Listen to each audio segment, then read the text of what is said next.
ജോധ, നാമല്ലേ പറയുന്നത്, നീ പേടിക്കേണ്ട യാതൊരു ആവശ്യവുമില്ല. ഈ വിവാഹം കഴിയുന്നതോടെ അമീർ എന്നേക്കുമായി മുഗളന്മാരിൽ നിന്നും സുരക്ഷിതമായി തീരും. അമ്മ ഭവാനിയുടെ അനുഗ്രഹത്താൽ അങ്ങനെ തന്നെ നടക്കട്ടെ. പിന്നെ ജ്യേഷ്ഠ, അങ്ങ് പറഞ്ഞാലും ആ ശൂരവീരൻ ആരാണ്? നമ്മെ വിവാഹം കഴിച്ചതിന് ശേഷം ആ ജലാലിന് കൃത്യമായി ഉത്തരം നൽകാൻ പോകുന്ന, അയാളുടെ ശിരസ് ഛേദിക്കാൻ പോകുന്നയാൾ.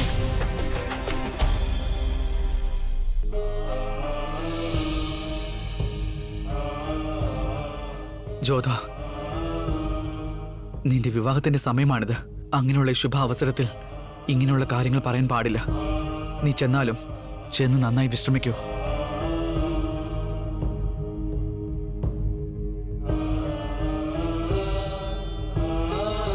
നിന്നോട് ഞാൻ എങ്ങനെയാ പറയാ ജോധ, നിന്നെ വിവാഹം കഴിക്കാൻ പോകുന്നത് ജലാലാണെന്ന്?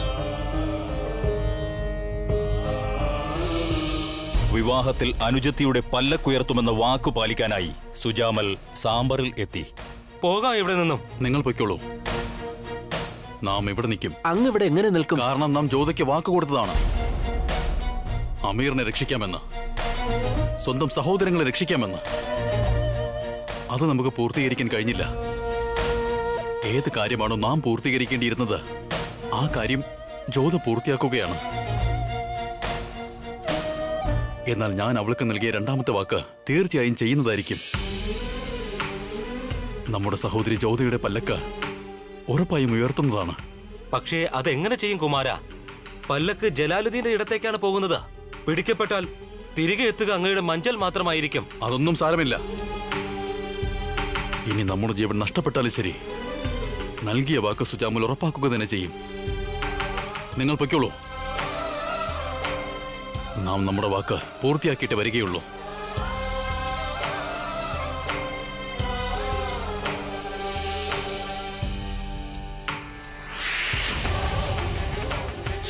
അങ്ങേക്ക് ഇവിടേക്ക് വരാൻ എങ്ങനെ ധൈര്യമുണ്ടായി?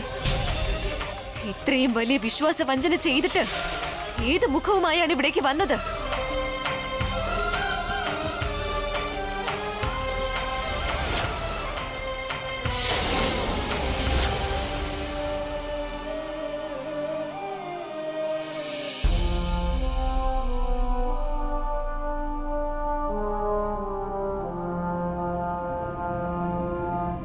സലാം ഷൻഷാ. അമീറിലെ 3 രാജാക്കന്മാരെയും അങ്ങയുടെ ഉത്തരവ് പ്രകാരം ഇവിടെ എത്തിച്ചിട്ടുണ്ട്.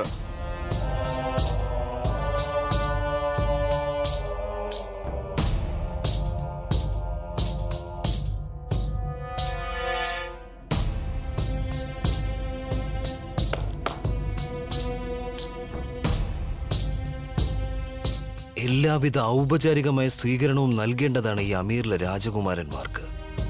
ഇപ്പോൾ ഇവർ കുറ്റവാളികളല്ല, നമ്മുടെ ബന്ധുക്കളാകാൻ പോകുന്നവരാണ്. നാം ചിന്തിച്ചു സ്വന്തം അനുജത്തിയുടെ വിവാഹത്തിൽ ജ്യേഷ്ഠന്മാരും പങ്കെടുക്കണമെന്ന്.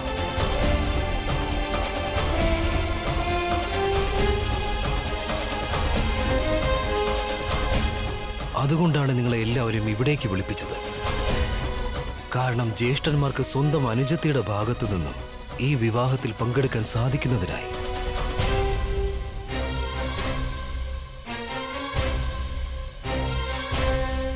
ഭയപ്പെടാതിരിക്കൂ. നിങ്ങളുടെ കാരണവന്മാരും മറ്റു ബന്ധുക്കളും എല്ലാം സാമ്പറിലെത്തിയിട്ടുണ്ട് ഈ ചടങ്ങ് നടത്തുന്നതിനായി. നാം ആഗ്രഹിക്കുന്നത് നിങ്ങൾ 3 പേരും മുഗൾ ബാദ്ഷായുടെ നിക്കാഹിൽ നിർബന്ധമായും പങ്കെടുക്കണമെന്നാണ്. ഷറഫുദ്ദീൻ, സ്വതന്ത്രരാക്കൂ ഇവരെ. എല്ലാവിധ ബഹുമാനത്തോടു കൂടിയും എല്ലാവിധ ഔപചാരികതയോടും കൂടി സാമ്പറിലെത്തിക്കുക. ഉത്തരവ് പോലെ ഷഹൻഷാ. വരൂ.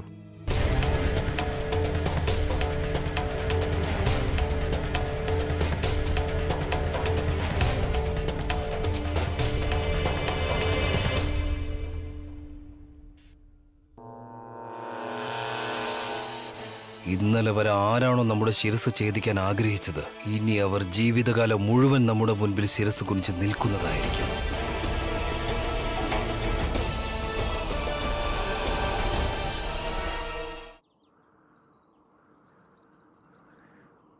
അങ്ങയ്ക്ക് അങ്ങയുടെ ഉടവാളിനോട് വലിയ പ്രണയമാണല്ലേ ഷഹൻഷാ?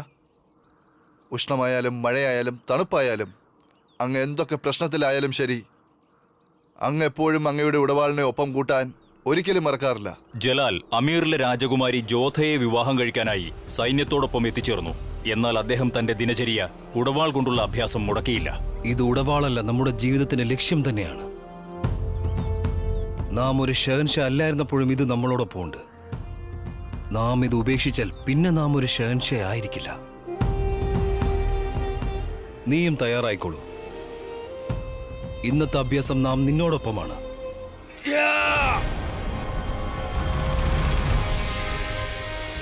ഷഹൻഷാ, ഷഹൻഷായോടൊപ്പം വരൂ.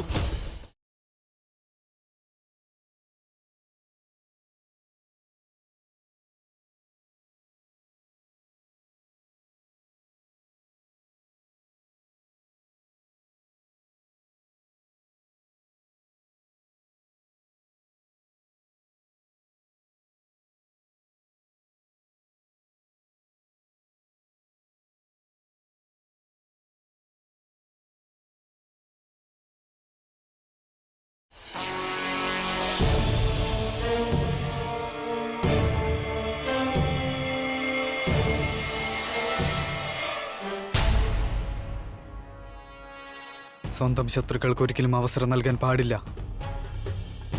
കാരണം അവർ പിന്നിൽ നിന്നും യുദ്ധം ചെയ്യാൻ സാധ്യതയുണ്ട്. മിടുക്കനായ അഭ്യാസിയാണല്ലോ നീ. എവിടെ നിന്നാണ് പഠിച്ചത്? ഇത് നമ്മുടെ രക്തത്തിൽ തന്നെയുണ്ട്. നാം കുട്ടിക്കാലം മുതൽ തന്നെ യുദ്ധമുറകൾ അഭ്യസിക്കാറുണ്ട്. എങ്കിൽ നീ നമ്മെ ഇപ്പോൾ തന്നെ വധിക്കേണ്ടതായിരുന്നില്ലേ? ശത്രുക്കൾക്ക് ഒരിക്കലും രണ്ടാമതൊരു അവസരം നൽകില്ലല്ലോ.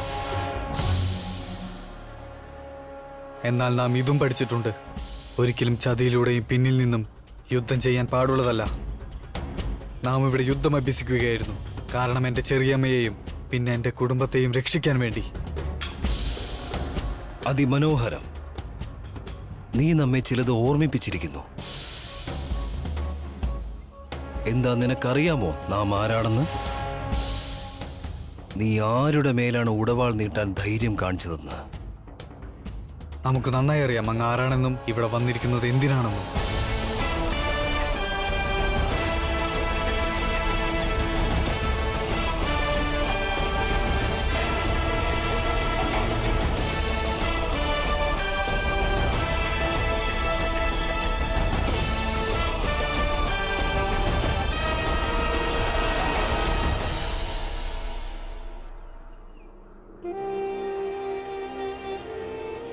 പടച്ചവന് നന്ദി. അങ്ങയ്ക്ക് സലാം ഷഹൻഷാ. അങ്ങ് ഇതെവിടെ പോയതാണ്?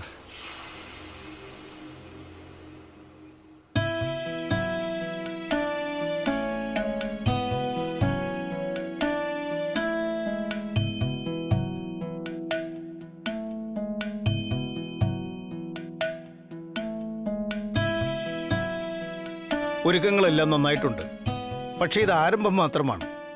ഞാൻ ആഗ്രഹിക്കുന്നു വിവാഹത്തിന്റെ എല്ലാ ചടങ്ങുകളും ഇതുപോലെ തന്നെ മുന്നോട്ട് പോകുമെന്ന്.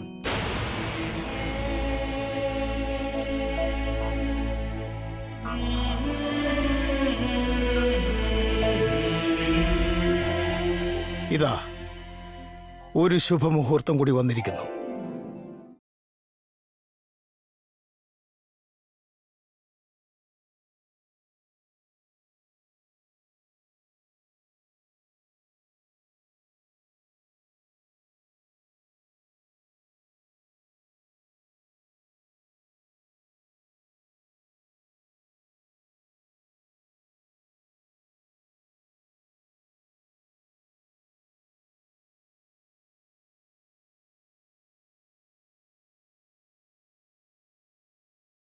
സ്വാഗതം അമീറിലെ സിംഹങ്ങളെ. കണ്ണുകൾ കൊതിക്കുകയായിരുന്നു നിങ്ങൾ അവർ നോക്കുന്ന കാണാൻ വേണ്ടി. നന്നായിരിക്കട്ടെ. ഈശ്വരൻ നിങ്ങൾക്ക് ദീർഘായുസ് നൽകട്ടെ. പിതാശ്രീ, ഇതൊക്കെ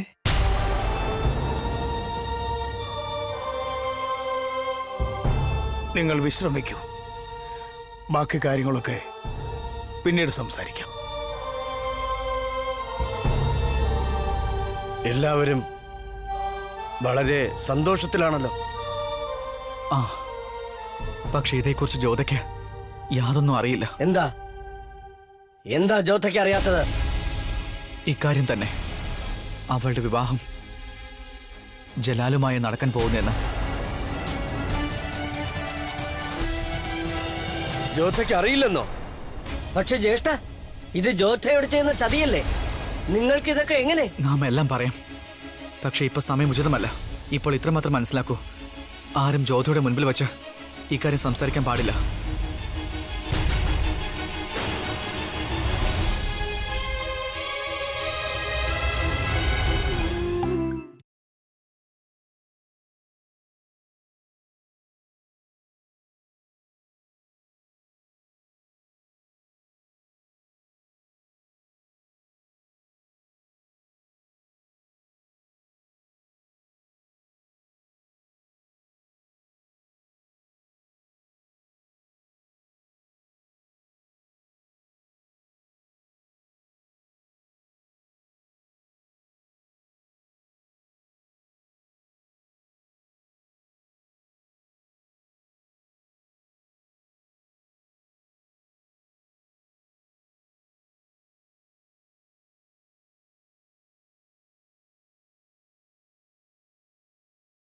നമുക്ക് പിതാശ്രീയുടെ വാക്കിൽ പൂർണ്ണ വിശ്വാസമുണ്ടായിരുന്നു.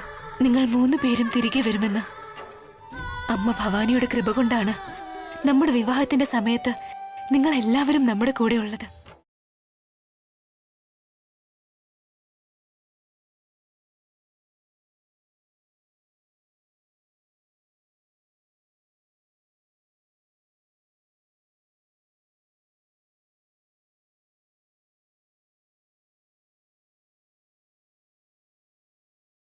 അമ്മേ, ഇനിയിപ്പോ നമ്മുടെ ജ്യോത തിരിച്ചറിയുമല്ലോ. അവളുടെ വിവാഹം ജലാലുമായാണ് നടക്കുക എന്ന് നമുക്ക് വല്ലാത്ത ഭയം തോന്നുന്നു. അവളിത് അറിയുമ്പോ അവൾ എങ്ങനെയാകും പ്രതികരിക്കുക എന്ന്? എന്തെങ്കിലും പ്രശ്നമുണ്ടാക്കുമോ? ഈ കാര്യത്തെക്കുറിച്ച് നാം രാജപുരോഹിതനോട് സംസാരിച്ചിരുന്നു. അദ്ദേഹം ഒരു മാർഗം പറഞ്ഞു തന്നിട്ടുണ്ട്. മാർഗമോ? എന്ത് മാർഗമാണമ്മേ? തകിട് ബന്ധിക്കൽ. തകിട് ബന്ധിക്കലോ? അതേ മേനാവതി, ഒരിക്കൽ തകിട് ബന്ധിക്കൽ നടത്തിക്കഴിഞ്ഞാൽ പാരമ്പര്യമനുസരിച്ച് വരനും വധുവിനും വിവാഹത്തിന് മുൻപ് പരസ്പരം കാണാൻ കഴിയില്ല. ജ്യോതിയും ജലാലും വിവാഹത്തിന് ശേഷമേ പരസ്പരം കാണുകയുള്ളൂ.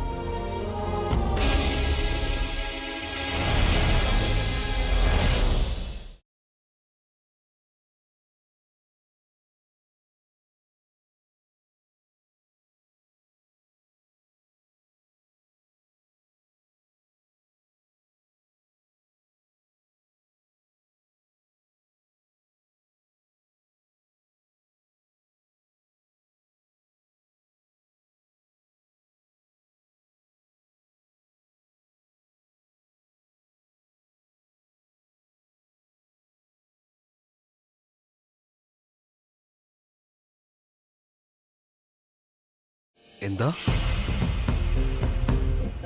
അവൾ നമ്മുടെ മുഖം നിക്കാഹ് കഴിഞ്ഞേ കാണുകയുള്ളൂവെന്നോ? അതെ പ്രഭു, ഞാൻ നേരിട്ട് ജ്യോതയുടെ അമ്മയും മുത്തശ്ശിയും സംസാരിക്കുന്നത് കേട്ടതാണ് പ്രഭു. ഇത് വളരെ വലിയ അനീതിയായിരിക്കുമല്ലോ അവൾ നമ്മോട് ചെയ്യുന്ന. സക്കീർ, രാജാവ് ബാർമൽ ഒരു സന്ദേശം അയക്കുക.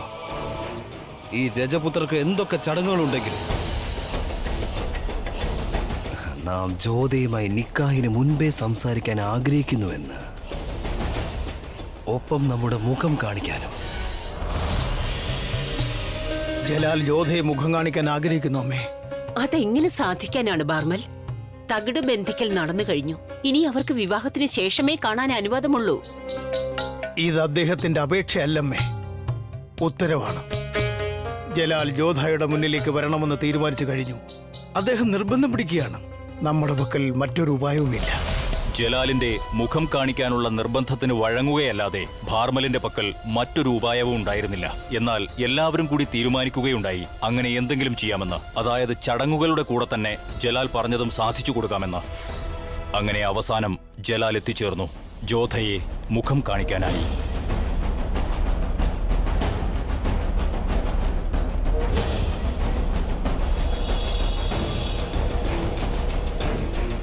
മകളന്മാർ, ദ്രോഹികൾ. അഥവാ എന്റെ കയ്യിലെങ്ങാനും കിട്ടിയാൽ ആ ജലാൽ എന്ന് പേരുള്ളവനെ ഈ ഭക്ഷണമാണ് സത്യം. ഞാൻ അവനെ പിടിച്ച് ഇരുട്ടറയിലടയ്ക്കും.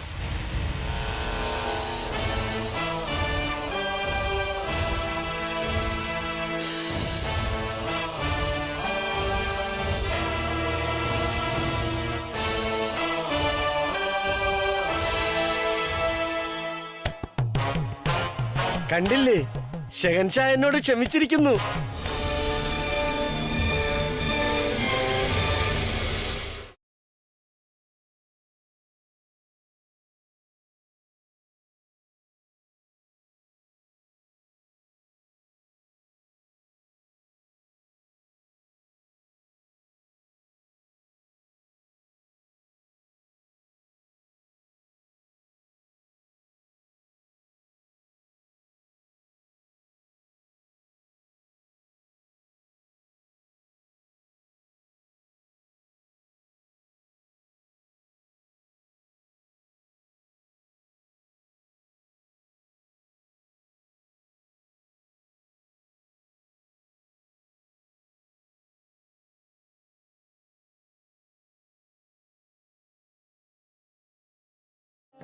ഷഹൻഷായ്ക്ക് സ്വാഗതം. വന്നാലും ക്ഷമിച്ചാലും ഷഹൻഷാ, അതായത് അകത്തേക്ക് പ്രവേശിക്കും മുമ്പ് മഹാറാണി അങ്ങേ സ്വാഗതം ചെയ്യും. ഒരു വരന്റെ രൂപത്തിലാണ് അങ്ങ് വന്നിരിക്കുന്നത്. അപ്പോൾ അങ്ങ് രീതികളനുസരിച്ച് പ്രവേശിക്കാൻ സമ്മതം നൽകിയാൽ ഞങ്ങൾക്കെല്ലാം അത് സന്തോഷമാകും.